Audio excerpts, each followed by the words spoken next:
Hello everybody, welcome along to this one of our politics revision videos.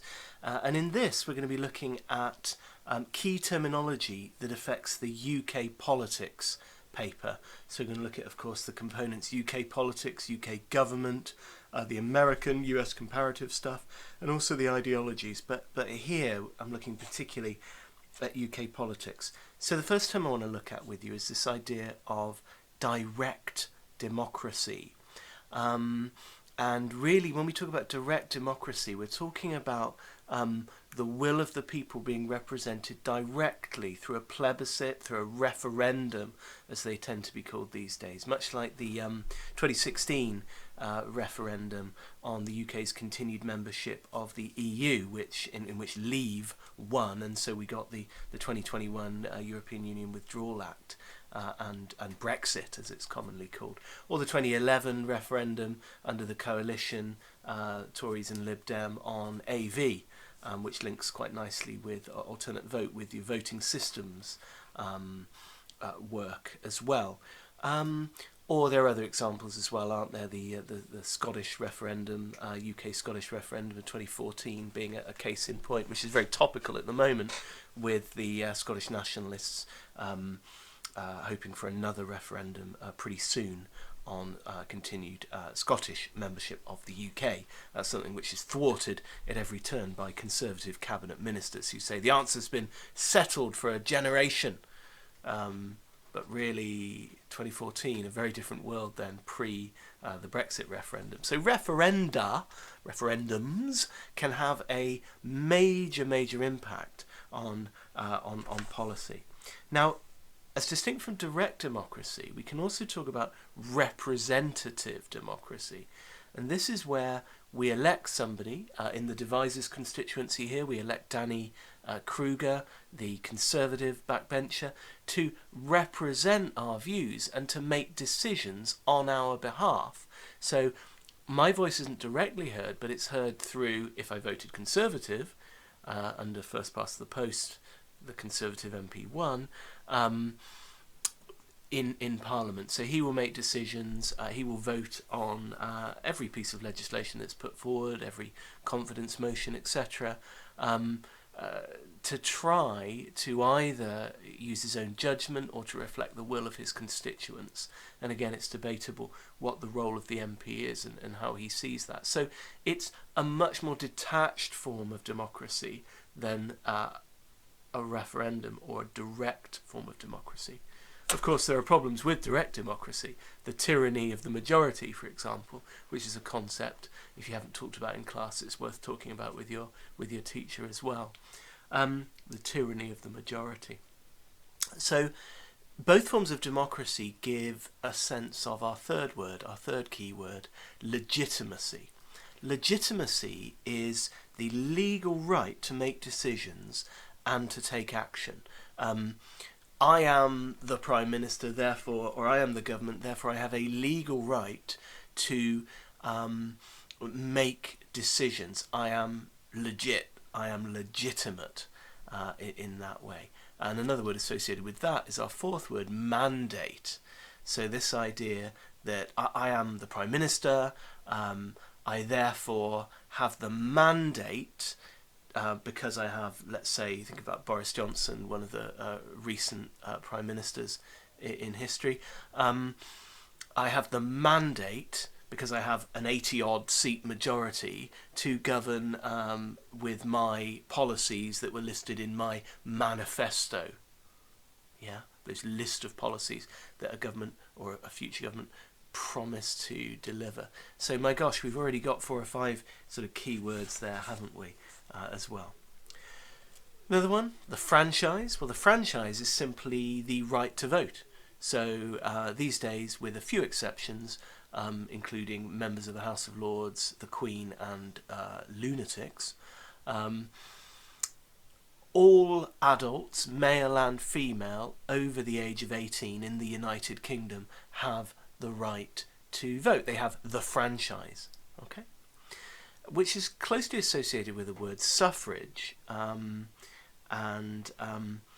we think about, don't we, in the early 1900s, the suffragists and the suffragettes from our history lessons. Well, suffrage itself is the right to vote. The franchise is more specifically the people who have the right to vote. Okay? So suffrage, universal suffrage, everyone can vote, at least over the age of 18, and the franchise, who has the right to vote. So going back to, say, the 1832 Reform Act, Great Reform Act, it extended the franchise to a larger number of men who had property worth a certain amount of money, or who rented property worth a certain amount of money. It extended the list, if you like, of those who were able to vote. So some of the more modern key terms we need to know in politics, in terms of UK politics as well, as distinct from UK government, is this idea of a democratic deficit. A lot of people, political observers, journalists, hacks, the media in general, psephologists, people who look at voting patterns. There's another key term for you there, psephologist, with a P at the beginning, a silent P. Another term is democratic deficit. I told you these were coming thick and fast today. So a democratic deficit. So a deficit, if you like, is, if we think about the economy for a second, government debt is how much money we owe. If you do economics, you'll know about this. How much money we owe. The deficit is the gap between money coming into a government, tax, and money going out, spend on education, the NHS, etc. So that gap, the deficit, really in economic terms is, as I say, a gap. So in terms of a democratic deficit, it's when those whom we give power to, the Prime Minister, the Cabinet, MPs, etc., High Court judges in the Supreme Court maybe, it's when those in power are not held effectively accountable and undemocratic elements start to undermine democracy. For example, party funding, so money coming into the Labour Party from trade unions in millions of pounds, or Tory money coming in from rich backers, including perhaps foreign Russian oligarchs, let's say, to use an extreme and probably illegal example, gives a sense in which, really, are we making decisions? Or is the boss of BP or Shell or some big oil company really making decisions on our behalf? Or Vladimir Putin making decisions on our behalf? So, there's that element as well, democratic deficit. Another one related to that is this concept of a participation crisis. This is where turnout for elections is very low.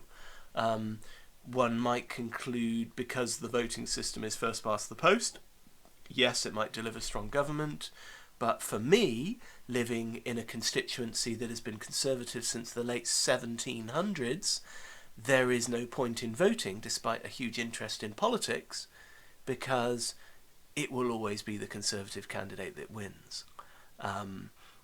Now, again, it's quite a statement for a politics teacher to say, oh, he can't be bothered to vote. Actually, I'm not quite saying that. I'm saying that the vote doesn't count as much as it could under a proportional system.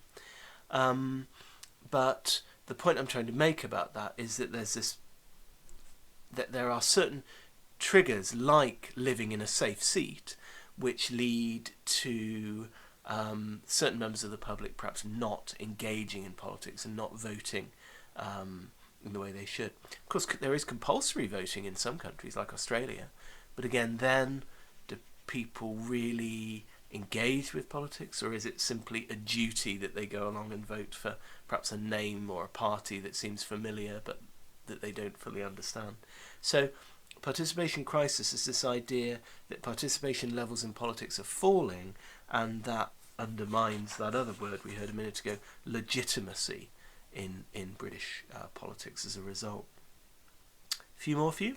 Pressure groups, organisations like, say, Amnesty International, that put pressure on the government to act in a certain way. So Amnesty International would be arguing for the maintenance of basic human rights. Greenpeace would be arguing, for example, against policies which retard our ability to get to net zero as soon as possible on carbon, for example. In the United States module, the NRA, the National Rifles Association, will be pushing Congress and the President continually to uphold the Second Amendment, the right to bear arms, as anachronistic and outdated as that seems to us Europeans or British people.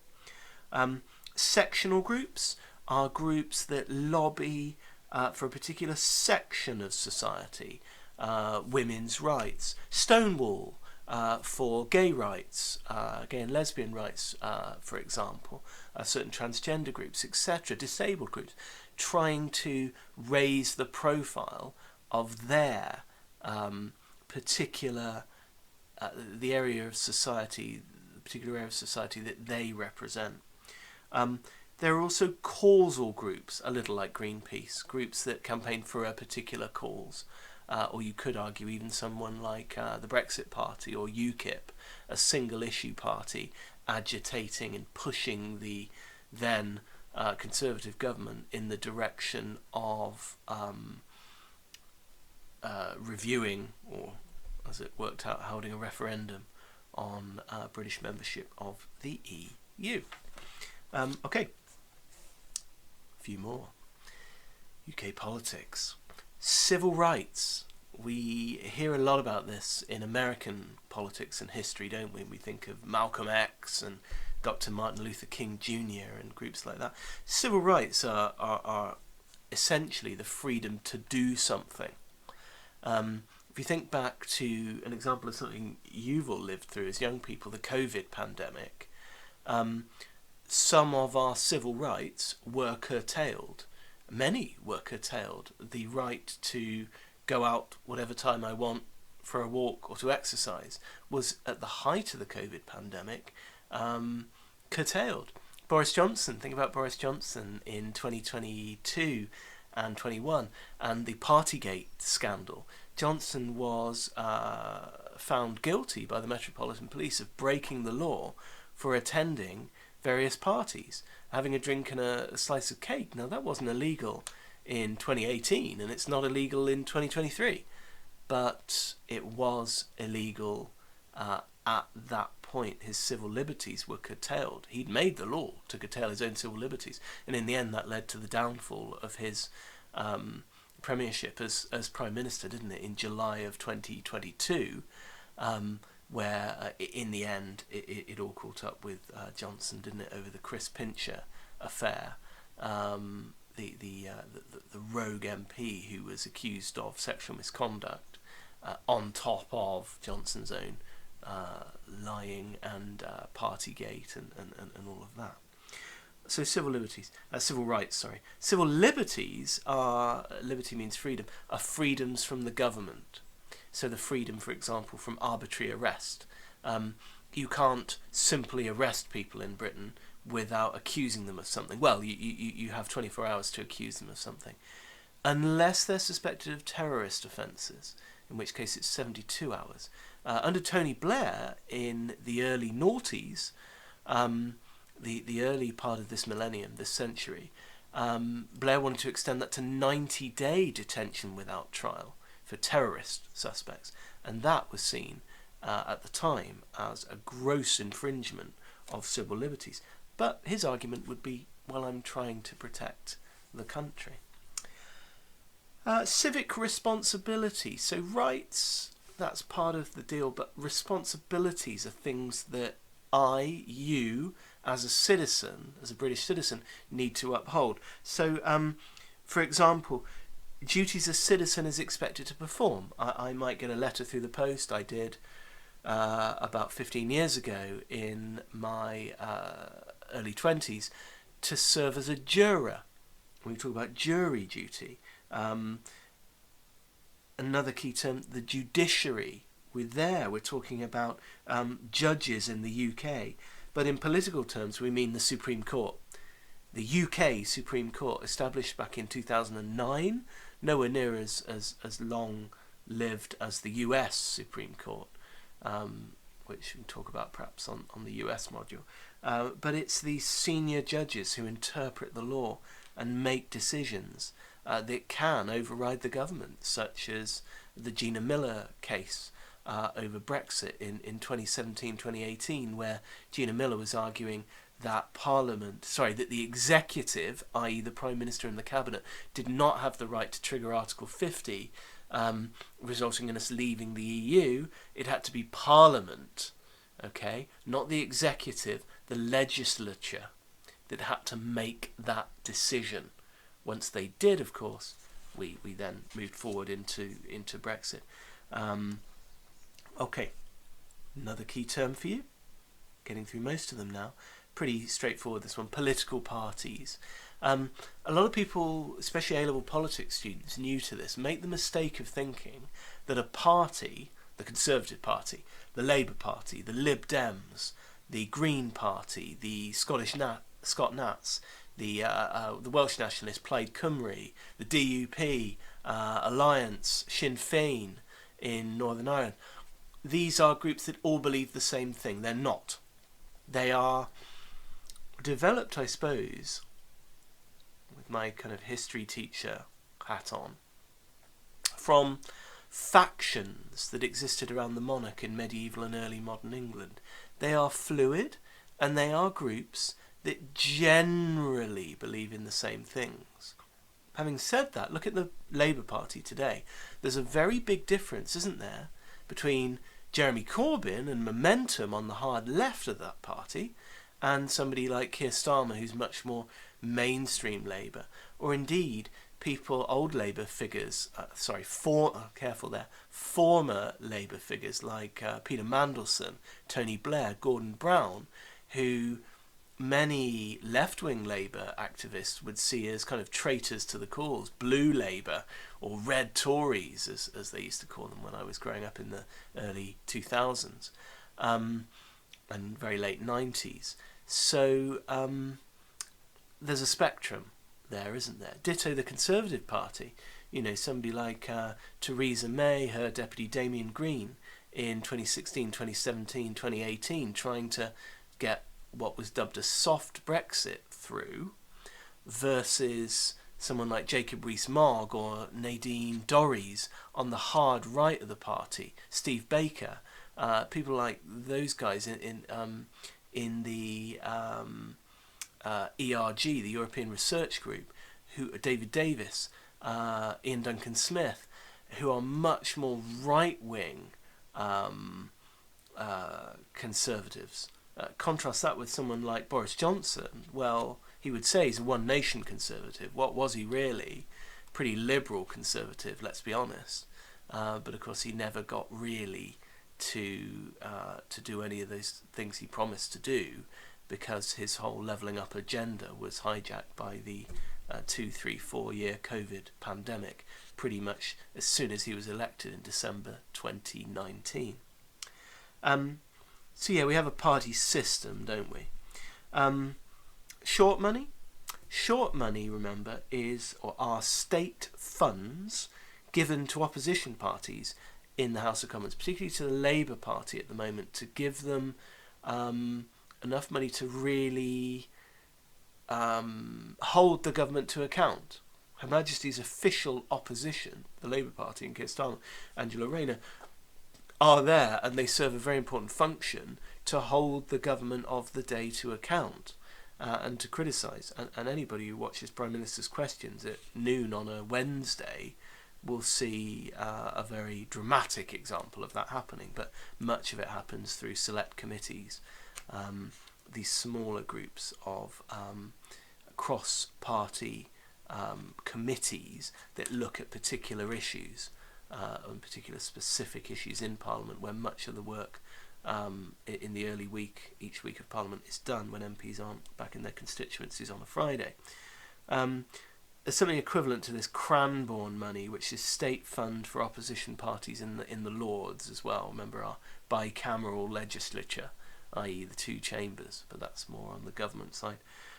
State party funding is money given to political parties to cover their costs from the taxpayer each year as well. I mentioned earlier on left-wing and right-wing. You'll have done this in class, I'm sure, or you will be, but left-wing tend to be those parties, Labour, that favour greater government intervention and involvement and a more regulated economy. Right-wing, in a British sense, we don't have the extremes of communism on the left or fascism, thank goodness, on the right. But right-wing tend to be those who believe in a smaller role for the government and therefore perhaps fewer benefits, fewer state provisions, and a less regulated economy, a more laissez-faire economy, from the French to leave to do, to leave to make. In other words, the economy does its own thing. Okay, democratic legitimacy, we've talked about that one, haven't we? Safe seats I mentioned earlier as well. That's a seat like Devizes, where a particular party wins by a long way.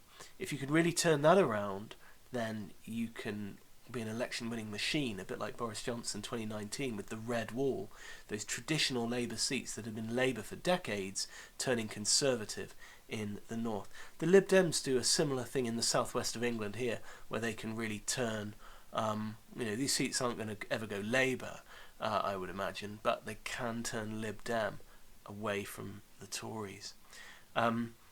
So marginal seats, like my hometown of Stroud in Gloucestershire, are that's a Conservative Labour marginal, and each 4 years, 5 years, it can go from one to the other. So there, everybody should vote. Well, everybody should vote anyway, but that's another discussion. But there's a real excitement about, your vote feels like it really counts there as well. Another small point, a minority seat is where less than half the electorate elect the winning MP under first past the post. Think about that. Fewer than half the electorate elect the MP. Let's say the Conservatives get 21,000 votes, Labour get 20,000, and the Lib Dems get 20,000. Well, between the Lib Dems and Labour, you've got double almost the Conservative vote there. So, that is the system. Okay. BAME, I think we all know, don't we? Black and minority ethnic. In terms of politics and voting, these are studies that look, and they've only really been doing this since the 1990s, since New Labour, at how particular groups, Asians, Asian women, Asian men, black women, black men, anyone who isn't of kind of Anglo-Saxon or Celtic origin, how do these individuals vote? Electoral Commission is in charge of running referendums and elections.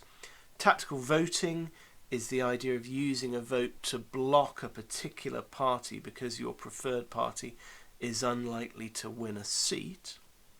Social class, there's been a lot of studies on this. I think it's much less relevant now under what we call class de-alignment. But, back in the day, in the 1970s, 1980s,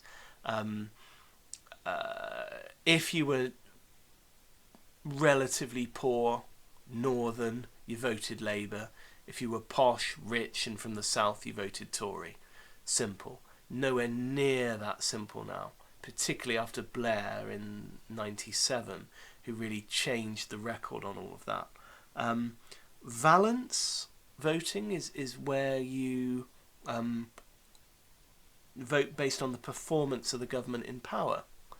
I think it was, I may be wrong on this, I think it was the American president George H.W. Bush who said in the 90s, how someone asked him, how do you win an election? He said, it's the economy, stupid. If the economy is doing well, and the government in power are in power, obviously, and doing well with the economy, chances are they will continue to be in power at an election. talked about class de-alignment just then. You also get party or partisan de-alignment, where, again, you know, when I was very, very young in the early 90s, because Margaret Thatcher was Prime Minister, everybody either adored her or, in the case of most people I grew up around, despised her. I remember we used to have a little bottle of, even as a tiny 5-6-year-old in the mid-80s, I remember, first memory of politics really is little bottles of milk we had at break time at primary school were taken away in Conservative cuts, and the rhyme used to go, Maggie Thatcher, milk snatcher. You know, she was literally taking milk calcium away from young children, which really wasn't a good look. And in the end, those sort of policies, particularly the poll tax, did it for her in 1990. But anyway, people knew they were Labour voters or they were Conservative voters. Now, I suspect it's maybe because I'm a floating voter myself and I voted for all parties in the past, and I genuinely try to look at the zeitgeist, the spirit of the age, and particular issues, and try not to be too selfish in the vote I cast. But yeah, people really identified with a particular party back then.